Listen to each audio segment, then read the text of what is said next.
Kita lanjut. Sebentar ya. Oh, ini ada yang sudah bocor ini Pak Ahok. Katanya Pak Ahok mau melelang barang-barang kenangan. Barang-barang apa yang mau dilelang Pak Ahok? Ini di mana bocornya ini Alam, ya? ini Oke, sama benihbaik.com. Ya, Mister Aminoya. coba coba ini udah terlanjur bocor ini kita jelasin aja. Jadi ini barang-barangnya Pak Ahok mau dilelang. Barang-barang apa? Jadi kan gini, waktu dulu kan saya memang suka promosi pakai batik ya. Dan Mm-mm. beberapa UMKM dari Solo, dari apa. Sebetulnya yang ngajarin juga saya Pak Jokowi.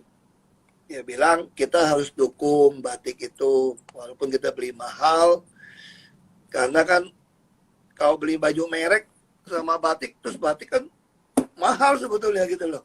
Kalau yang bagus kita mesti menghargai para seniman ini. Sudah saya mulai beli batik, dan saya pakai batik buat batik, bantu UMKM. Nah kebetulan waktu sidang kan memang saya sering pakai batik di luar kan. Ada yang punya usul, kenapa nggak bikin seri dilelang baju-baju batik itu? Itu kan baju batik yang berarti banyak. Nah, terus kita bilang, tadi cari waktu tepatnya kapan ya? Kita lagi pikir terus keluar negeri kemarin. Pas Pak Andi kan ngajakin benihbaik.com lelang barang apa aja gitu loh. Terus saya Mm-mm. ingat nih, ini ada yayasan BTP yang dipegang teman-teman, Pak Ayudia, Bu Meliana, untuk aplikasi jangkau kan, kita lagi bantu COVID. Saya udah kasihkan kepada beliau-beliau itu. Saya tanya, mau nggak gabung sama benihbaik.com? Ngomongnya katanya senang. Ya udah, jadi kita bikin lelang lah. Apa istimewanya? Tadi kan dibilang bahwa ini Pak Jokowi yang tanda kutip ngajarin bagaimana kita menghargai ya batik-batik karya atau kreasi dari UMKM atau desainer-desainer Indonesia gitu ya. Lalu ya ini kalau kita nilai barangnya sendiri aja ya pasti bagus. Ini batik tulis ya. Batik tulis, katun semua. Nah, nah itu kan Semua bagus. batik Tapi tulis dan katun. apa nilai tambahnya batik ini? Nilai tambahnya kan itu kan semua ada fotonya di media. Karena ke sidang-sidang kan kelihatan fotonya. Sampai Oh, termasuk ini batik yang yang saya dipakai masuk waktu penjara juga sidang. ada. Iya, Oke, sidangnya oke. panjang, tiap minggu kan. Dan setiap hari itu pakai baju batik yang berbeda itu. Oke, jadi itu batik yang dipakai selama masa persidangan termasuk waktu masuk ke Makobrimob ya. Iya. Oke, terus tadi sempat disinggung soal BTP Foundation dan jangkau. Itu apa itu Pak Ahok? Jadi di dalam tahanan itu kan orang banyak tulis surat. Masih banyak juga permintaan orang kursi roda, pampers orang tua sakit, ijazah yang nyangkut, atau nggak bisa bayar SPP. Nah, tuh aku mikir di dalam nih, waduh, ini udah bokeh. Apalagi waktu saya putuskan pisah, saya pikir supaya anak-anak nggak susah, semua tanah, rumah, harta saya, saham, semua saya kasih ke anak-anak. Nah, saya kasih ke anak-anak, jangan sampai anak-anak nanti susah kan. Nah, jadi berarti saya keluar kan sudah nggak ada apa-apa nih, udah kosong. Nah, waktu udah kosong saya pikir bantu orang gimana. Jadi pegawai orang juga nggak mungkin bisa nolong orang banyak gitu. Nggak jadi pejabat lagi. Nah, akhirnya ada satu anak tulis surat ke saya, dia bilang dia kerja di bank bagian IT. Saya bisa ikut Pak Ahok, bantu apa saja untuk bikin aplikasi yang Pak Ahok mau, dibilang. Terus saya udah ada nomor teleponnya, saya suruh staff saya telepon, kasih dia jadwal, terus kita ngomong.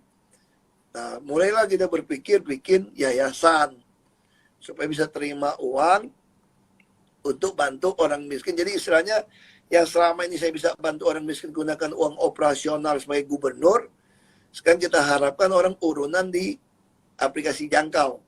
Di aplikasi jangkau itu semacam e-commerce, mempertemukan yang mau ngasih barang dan yang mau terima barang gitu loh. Tanpa kita minta komisi atau apapun, nggak ada. Ini hanya mempertemukan orang yang baik hati mau ngasih barang dan terima barang aja. Jadi para relawan saya juga bisa, Kalau selama ketemu orang miskin, orang butuhkan pertolongan, taruh kemana? Dia taruh di aplikasi jangkau. Lalu teman-teman saya atau orang yang baik hati, simpatisan saya melihat, oh ini minta jangkau nih, saya bantu langsung deh orangnya. Nah, jadi saya juga tiap bulan ngisikan 10% gaji saya masuk ke jangkau. Tiap bulan saya juga sisihkan itu, ya kita kasih gereja 10%, kasih jangkau 10%, bukan nyamain nama gereja ya. Kalau lebih gede nggak bener juga, namanya nggak. Saya jadi ingat cerita si Mongol lah, Mongol, lu jual lah, dia jenguk saya Mongol. Dia bilang, saya udah hampir nikah tau nggak Pak Ahok? Dia bilang, terus kenapa nggak jadi? Soalnya calon istri saya masa dia ngajukan surat minta penghasilan saya 20% untuk dia. Tuhan saya cuma minta 10%, kurang aja dia bilang dia. Kacau Mongol ini. Aduh ini. Iya ya, tapi Kita masalah di dalam tahanan itu banyak ngelawak soalnya. Jadi waktu kita kumpul-kumpul tuh menghibur diri, salah satu ya stand up comedy di dalam. Oke, ini ada pertanyaan. Saya yakin bagus juga untuk Pak Ahok ceritain ya, karena di sini dia bilang banyak sekali pejabat yang sesudah tidak menjabat itu mengalami depresi, frustrasi karena orang-orang tidak menghargai dia lagi. Jadi kayak post-power syndrome. Nah, Pak Ahok pernah nggak ngalami post-power syndrome gitu? Merasa, aku nggak berkuasa lagi, nggak bisa, tanda kutip ini, dihormati lagi, nggak bisa merintah-merintah lagi. Ada nggak pernah perasaan seperti itu? Aku dari dulu, dari bupati, DPRD, DPR nggak pernah ya. Aku begitu berhenti bupati, saya udah lupa tuh rasa itu. Sekarang aja saya nggak ada perasaan atau sentimen balai kota atau DPR, nggak ada. Saya juga nggak ada pikiran kayak ruangan saya seperti apa. Saya ingat ruangan seperti apa, tapi nggak ada perasaan ruangan saya lagi. Saya orangnya gampang move on. Saya udah putuskan enggak, ya sudah, selesai. Jadi buka aku santai-santai aja kan. Kerja sama orang, ya sudah. Kerja sama orang, mau makan di kantin pegawai juga gue duduk aja. Dulu Emang aku sekarang makan di Jawa. Emang pernah makan di kantin gitu? Oh iya, kalau dulu aku selesai bupati semua, aku kerja bareng sama kantin, makan. Waktu gagal bupati segala macam. Makanya sebenarnya waktu jadi pejabat juga nggak usah terlalu banyak orang nenteng-nenteng tas, nanti bingung sendiri. Ngurus tiket sendiri bingung. Aku masih bisa belanja online. Masih bisa aku. Oke, jadi nggak pernah ya merasa post-power syndrome. Begitu lepas, makanya saya bilang tergantung Anda waktu jadi pejabat tuh pengennya apa. Kalau pengen dilayanin, pasti kamu post-power syndrome. Kalau kamu datang untuk melayani orang, justru begitu dia nggak percaya lagi, kamu kan enteng. Tiba-tiba tugas pelayananmu dicabut. Ya kan, coba sekarang bayangin, kita COVID kayak begini, kalau saya masih jadi gubernur. Waduh, gue rasa gue bisa hampir nggak di rumah. Iya kan? Itu banyak orang susah yang mesti diurusin. Nah, sekarang saya bisa lari pagi. Oh, gitu ya ceritanya. Nah, Pak Ahok, kenapa waktu itu mau diminta atau bersedia diminta jadi komisaris Pertamina? Apa yang melatar belakangi Pak Ahok menerima? Ya, saya pikir untuk bantu Presiden juga untuk mengurangi kan defisit neraca berjalan kita. Dan Pertamina ini kan dia punya revenue kan 800 triliun ya. Itu hampir sepertiga dari APBN Indonesia. Jadi kalau perusahaan 800 triliun, kalau kita nggak awasi dengan baik, direksinya nggak punya KPI yang baik, sekarang KPI itu administratif semua. Nggak ada kewajiban untuk untung berapa, dan selalu untung. Yang merem juga untung. Persoalannya Petronas untung berapa, bos? Lu untung berapa? Kita masih bandingin dengan yang best practice perusahaan sejenis dong. Kita masuk ke 175, bangga banget. Petronas 150-an, bos. Di Fortune Global. Jadi kita ini selalu membandingkan sesuatu yang tidak best practice dengan negara lain gitu. Nah, makanya saya pikir selain ini juga bagus, untuk itu juga kedua untuk portofolio saya kan. Saya kan nggak pernah kerja di perusahaan begitu besar. Konglomerat Indonesia paling hebat pun nggak sebesar itu duitnya. Nah, tiba-tiba saya dikasih kesempatan untuk menjadi chairman ya seorang bule ya. Kalau di Amerika chairman ya paling top. Bukan CEO, chairman yang top ini. Untuk mengontrol uang begitu banyak. Untuk mengontrol sistem carry path yang baik. Dulu Pertamina kalau kamu mau naik jadi senior vice president, kamu butuh 20 tahun ke atas kerja. Sekarang nggak usah. Kamu 7 tahun pun bisa naik posisi itu, 5 tahun pun bisa. Karena carry path-nya saya potong. Saya lakukan kayak lelang jabatan. Di DKI dulu. Jadi nggak ada pakai golongan-golongan. Semua orang berhak. Dan kita bentuk tim transformer juga. Kalau dulu saya bisa pakai operasional menarik anak magang. Kalau sekarang saya mesti bisa meyakinkan para anak-anak muda di Pertamina. Pinter-pinter. Lulusan terbaik-terbaik. Dari UK, dari Colorado, pinter-pinter. Mereka nggak pernah bisa naik pangkat kan. Nah sekarang mereka masuk bergabung dengan tim transformer di Dewan Komisaris. Ya kita bentuk 2233 kayak Satgas. Dan mereka ini adalah fast track untuk dapat posisi bagus nanti. Pinter-pinter. Anak muda, dokter-dokter, umur 30-an, 40-an. Jadi yang usia plus minus 40 ini ada 60% lebih di Pertamina. Masa depan Pertamina ada, asal mereka punya kesempatan naik gitu loh. Nah ini sesuatu, makanya saya mau terima. Menarik ini. Untuk kalau saya bisa membuat sebuah transformasi yang baik di Pertamina, harusnya bisa jadi model untuk seluruh BUMN. Misalnya kita lagi buat procurement itu satu pintu. Dengan harga perkiraan sendiri itu yang online, persis saya bikin e-procurement di DKI lah. Nah kalau itu bisa diberlakukan di seluruh BUMN dengan daya tawar kita butuh barang, dengan kontrol harga seperti itu, ini bisa hemat uang banyak banget. Dan ke depan, Kementerian BUMN bisa dibubarkan kalau semua sudah bisa di-go public. Rakyat memiliki, dia kontrol. Untuk apa ada Kementerian BUMN? Nggak ada lagi cerita APBN nyuntik duit kepada BUMN. Yang ada BUMN mesti store duit kepada APBN dong. Masa tiap tahun mesti disuntik? Ya nggak beres ya dibubarin atau digabung gitu loh. Anda optimistis ini bisa jalan ini? Ya 7 bulan juga udah mulai kelihatan kok. Gue udah bilang kalau nggak gue bubar. Gue berhenti nih gue bilang nih. Di dalam bisa galak. Kalau sekarang di luar kita mesti nggak keluar ke media kan. Di dalam aja. Tapi lumayan lah. Kan mereka juga nganggap saya eksis tuh dianggap samping kan ada Pak Jokowi dianggap gitu. Nah iya, gimana hubungan dengan Pak Jokowi? Semua orang bilang Pak Jokowi itu backingnya Pak Ahok itu. Pak Ahok itu kuat karena ada Pak Jokowi. Gimana itu cerita itu? Bukan soal namanya juga teman ya gimana ya. Teman ya saling mendukung dong. Tapi Ya, pernah ketemu nggak? yang salah ini? kan kalau salah saya teman Pak Jokowi, saya jadi konglomerat, lalu protes, mau gue kerja terima gaji kok gimana? Aku bantu beliau supaya bisa defisit anggaran berjalannya bisa dikurangi. Oke, Ya. menarik ini. Tapi waktu juga yang tampaknya memisahkan kita ini. Ya memang sengaja kita jawabnya panjang supaya selesai. Ini pecah rekor lagi nih, 9.372 yang. Masalahnya ditunggu lagi setengah jam bisa jadi 10.000 nggak? Ceban nih. Sorry, bisa diulang Pak Ahok tadi sempat putus.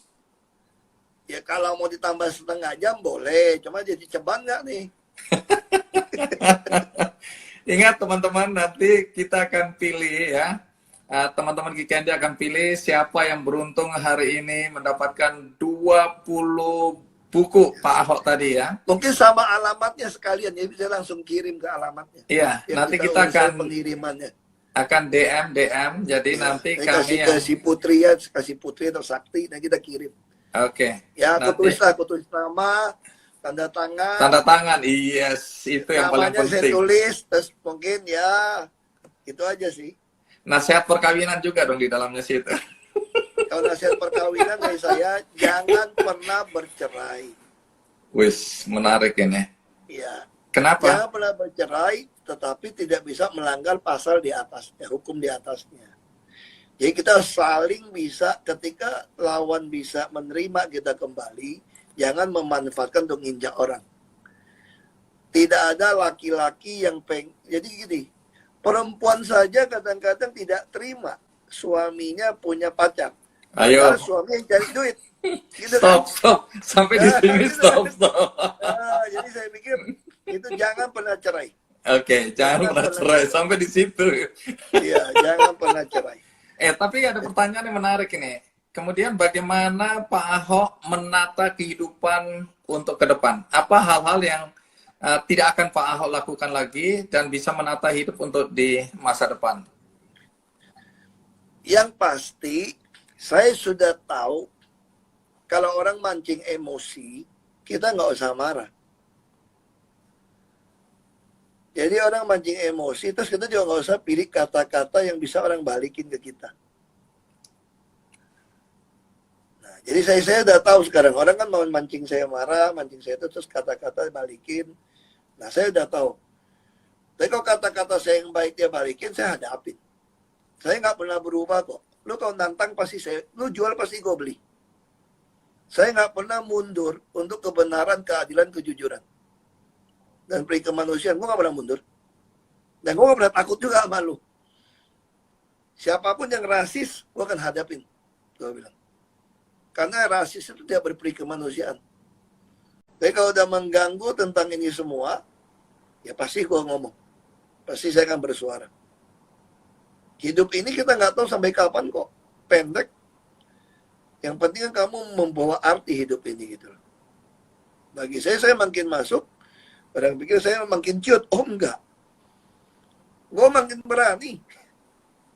Sekarang gue makin berani. Makin nothing tulus gue.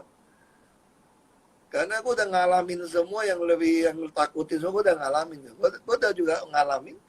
Yang saya khawatirkan juga nggak terjadi dalam hidup saya kok. Apa waktu itu yang dikhawatirkan? Saya khawatir saya keluar mau makan gimana ya? Saya masih kerja sama siapa? Terus anak-anak saya hidup bagaimana? Saya nggak punya persediaan uang yang banyak, saya masih kerja sama orang, terus orang takut mempekerjakan saya. Karena saya penista agama. Ditambah lagi perceraian, saya kasih semua harta ke anak-anak, nanti bagaimana nih hidup ini semua? Anak-anak juga tetap kita jalankan perusahaan, masih hidupin mereka juga. Karena mereka semua masih kuliah kan. Yang perempuan tahun ini mau berangkat ke Amerika kuliah. Semua kita takut gitu loh. Kita pikirkan, nanti anak yang besar ke luar negeri kuliah. Duitnya dari mana? Ini gaji bagaimana? Ini pegawai gitu banyak bagaimana? Kita khawatir gitu semua. Kita boleh berpikir. Terus kita jalanin semua, apa yang kita khawatirkan nggak terjadi juga dalam hidup kita. Nah, jadi saya pikir nggak usah terlalu khawatir dalam hidup ini gitu loh. Selama kita tidak ngeyel gitu ya hidup ini ya. Kita selalu bersyukur, segala hal bersyukur. Nah, itu yang saya pikir bisa makan minum yang enak, ya kita nikmatin lah. Selalu kita bersyukur. Saya mungkin sudah nggak pernah lari sejak dari SMA kali. Nggak pernah lari saya. Nggak pernah lari itu apa pengertiannya? Jogging. Oh, oke. Terus Yang olahraga lari lagi kan. Kan kita takut lutut, takut apa. Nah selama COVID ini lari oke-oke juga. Satu minggu 5 kali bisa lari 5-6 kilometer, not bad juga. Itu kita mesti sesuatu yang kita syukuri semua gitu. Bisa makan baik, bisa nikmatin hidup. Nah kita tentu berharap anak-anak itu bisa menyelesaikan kuliah, bisa dapat kerjaan. Nah, anak kan nggak ada mantan anak. Oke. Hubungan dengan anak baik? Minggu lalu kita ketemu, ya kadang telepon, kadang baik. Mereka pilih mau tinggal sama mamanya mau tinggal sama mereka, ya oke aja lah. Dan gimana pun anak-anak lebih butuh ibu. Nah, udah besar juga, saya tunggu Daud umur 12 tahun kan. Waktu cerai kan Daud 12 tahun, kan Daud 14 tahun tingginya sampai hidung saya. Tinggi banget, anak. Ya, saya pikir dia masih SMP, nanti SMA, besar. Niko mungkin tahun ini atau tahun depan ke Australia, lanjutin yang UI. Tania mungkin mau ke Amerika, ambil ekonomi psikologi. Ya oke lah, saya kira anak-anak ini. Jadi hubungan anak-anak dengan bapaknya baik lah ya? Ya, mereka sedikit pertama tidak terima, kenapa mesti nikah lagi. Nah, itu sesuatu yang saya sampaikan pada mereka, saya juga tidak mau hidup pura-pura gitu ya. Saya ikutin, ini saya lagi edit buku saya, kalau itu total dari iluminasi dari firman Tuhan yang saya baca. Jadi tindakan saya itu berdasarkan pembacaan itu. Lagi diedit mungkin bisa jadi 2 buku setebal itu. Karena itu ada 625 halaman folio. Wow, oh folio ya. Nah, folio yang besar Terus juga. kapan nulisnya? Ditulisin orang atau nulis sendiri Enggak, nih? di dalam. Makanya saya tulis tiap hari di atas kertas. Nah, setelah saya keluar, yang iluminasi itu tidak dapat begitu banyak lagi. Tapi saya masih tulis pergumulan saya setiap hari, mungkin kadang di Pertamina, di apa gitu. Ini udah buku ke-6 setelah saya keluar. Wah, Saya tulis produktif tiap hari. juga ya. Jadi tiap pagi saya selalu nulis seperti ini. Wah, Jadi tiap pagi kita nulis. Nah, jadi ini semua menggambarkan perjalanan hati kita, keputusan kita. Ya, kita tumpahkan ya. Jadi kalau kamu ada sesuatu yang kamu kesal atau apa, kamu tumpahkan tuh jadi baik. Nah, ini sesuatu yang saya kira salah satu yang baik lah. Saya jadi nulis, tulisan saya memang jelek, tapi sekarang kebaca. Karena terlatih. Tapi kalau kita ketik kan, kalau ketik itu kan sesuatu yang tidak mengungkapkan perasaan ya. Kalau tulis tangan kan sesuatu mengungkapkan perasaan. oke. Bukan karena ada larangan di dalam Makobrimob nggak boleh pakai mesin tik nggak ya? Ya sebetulnya praktek di dalam kamu mau ngumpet-ngumpet juga bisa. Oke. Iya kan, semua orang tahu lah rahasia-rahasia gitu mah. Coba buat apa? Iya. Kalau disita sayang juga dong. MacBook disita kan sayang bos.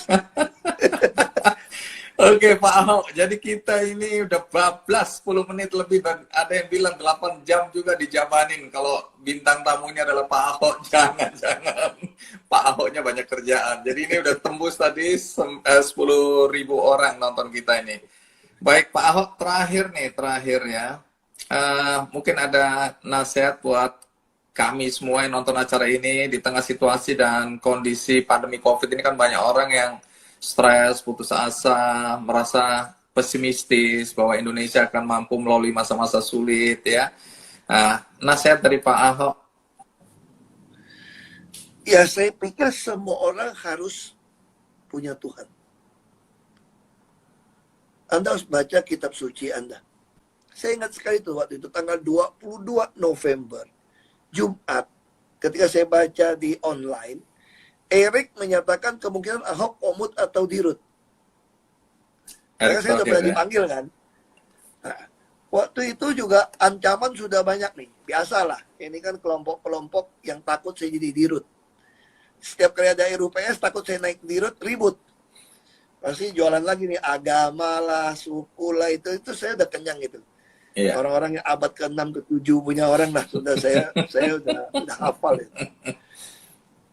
Nah, waktu itu saya tanya gitu loh. Waktu malam itu, berarti saya masuk ke komut ini. Terus saya mesti bagaimana kalau masuk dalam Pertamina? Ada penolakan segala macam. Tanggal 23 pagi, saya baca sesuai dengan bacaan tanggal 23. Di situ saya dapat 3 hal yang penting banget. Apa itu? Itu di 1 Korintus 16 ayat 13a gitu. Itu bacaan pas rutin hari itu. Aku harus memberikan apresiasi kepada orang yang berbuat baik. Saya tanya, saya harus bagaimana sikap saya di dalam Pertamina?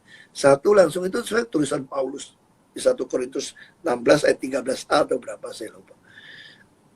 Saya harus mengapresiasi orang yang berbuat baik. Terus kedua, saya mesti stand firm. Saya masih tetap yakin dengan berani menegakkan itu kebenaran keadilan itu. Sesuai dengan iluminasi yang saya dapat. Yang ketiga, saya sadar saya tidak tahu semuanya. Bahwa saya sadar betul nih, saya nggak tahu semua hal. Jadi orang nggak boleh nganggap lu tahu semua. Yang keempat apa?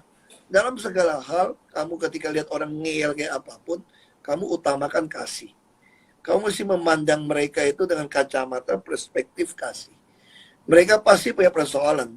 Dia benci saya sekalipun, nyindir saya sekalipun, saya mesti gunakan perspektif kasih. Orang ini kasihan. Orang yang paling kasihan di dunia itu adalah orang yang membenci orang sebetulnya. Apalagi membenci orang atas perbedaan warna kulit atau keyakinan. Sebetulnya mereka tuh rohnya udah mati dia sebetulnya. Jadi orang jangan pernah benci orang. Kalau Anda benci orang, muka kamu akan mencerminkan hati kamu. Jadi langsung bisa lihat muka orang kok. Orang muka kebencian itu karena hatinya penuh kebencian, dia udah mati. Jadi jangan pernah benci orang sebetulnya. Jadi orang yang benci orang itu yang masalah. Makanya saya selalu katakan, jangan pernah benci orang. Ketika rezeki kita ditahan pun, jangan juga pernah merasa itu sesuatu yang buruk. Misalnya contoh ya, saya pengen banget punya hotel, punya resort. Jujur aja nih. Jadi waktu saya udah masuk dalam tahanan, teman saya datang nih. Saya udah kasih lihat tempat saya pikir, wah ini saya mesti bikin resort nih. Saya paling suka ini. Pantai, resort di gunung. Sebelum saya keluar meninggal dia. Allah. Waduh, saya bilang, waduh, ini akhirnya jadi apa enggak nih kan? Terus gak jadi. Cuma saya pikir, wah gak jadi. Sekarang setelah lewatin COVID, saya bersyukur banget. Kalau kemarin saya bangun itu hotel belum jadi, ngutang bank, situasi COVID seperti ini 2 tahun, mungkin semua lahan saya bisa disita. Jadi percaya atau tidak percaya Kita harus dari rencana percaya, Tuhan. kita udah berusaha, terus kalau usaha kita ini memang segala jalan mentok, ya kita harus tetap bersyukur bahwa ini pasti ada sesuatu yang baik. Kayak COVID ini juga pasti ada sesuatu yang baik. Kita nggak ngerti. Selama masih ada makanan, ada pakaian bisa kita nikmatin, ya bersyukurlah. Nggak usah aneh-aneh lah hidup ini. Selama bisa menikmati makanan dan pakaian pun, itu ada anugerah Tuhan. Kalau kita nggak sehat, kita bisa makan juga. Jadi saya akhir balik lagi, yang paling mewah, kendaraan paling mewah, karena kaki kita masih kuat sampai tua. Baik kita masih olahraga. Kenapa saya anjurkan orang untuk lari kecil? Kalau kamu jalan kan cuma 1:1 berat ke kaki. Kalau kamu lari bisa 2-3 kali beban. Lari jangan gede, langkah kecil supaya nggak cedera kan. Kalau form kamu sudah berubah, ya harus stop. Akan cedera kamu gitu. Nah saya kira yang paling berharga sampai kita tua, kita kaki kita masih bisa kuat. Paling berharga tuh kita punya teman banyak. Masih bisa makan. Jadi bukan soal kamu punya mobil, punya rumah berapa besar, berapa mewah tuh sebetulnya. Tapi zaman teknologi seperti ini, tiba-tiba kita terbiasa nggak butuh kantor. Tiba-tiba di rumah, ruangan kita conference call seperti ini gitu loh. Dulu nggak pernah kebayang kan. Kita punya kantor yang besar, yang prestis. Saya kira lama-lama orang Nggak ini perlu udah lagi berubah itu. lah. Semua sudah total berubah. Nah itu yang saya katakan, yang saya syukuri. Oke, menarik ya. Cuma tadi disebut ada COVID. Saya pikir ada virus baru itu COVID ya. Ya. COVID. Kalau COVID tadi orang pikir corona. ada virus apa lagi. Oke, Pak Jadi Ahok. tadi nyebarin hoax lagi ya. Terima kasih banyak waktunya. Ini kita udah molor sampai 17 menit ini. Terima kasih ya. masih Satu penghargaan, kehormatan juga ya, kita bisa mendengar. Ada banyak yang kangen sekali sama Pak Ahok ya. Ada yang bilang melanjutin, jangan berhenti ya. Janganlah, kita harus berhenti juga ya. Tidak ada pesta yang tidak berakhir. Jadi terima Sebentar, kasih aku masih belajar cara matiin gimana nih. Tante silang. Udah tenang-tenang aja, kalau saya matiin otomatis aja. Pak Ahok. Iya, jadi kick out aja. Oke, terima kasih. Terima kasih banyak ya. Sehat selalu Pak Ahok ya. Sama-sama. Terima kasih juga Tetap teman-teman yang nonton hari ini, luar biasa sekali partisipasinya. Tadi tembus sampai 10.000 orang nonton acara ini. Mudah-mudahan ada manfaatnya, ada guyonannya, tapi ada juga pesan-pesan serius. Jadi tentu doa kami untuk Pak Ahok, sehat selalu, terima kasih, terus berbuat baik untuk Indonesia. Sampai jumpa Pak Ahok. Benih baik.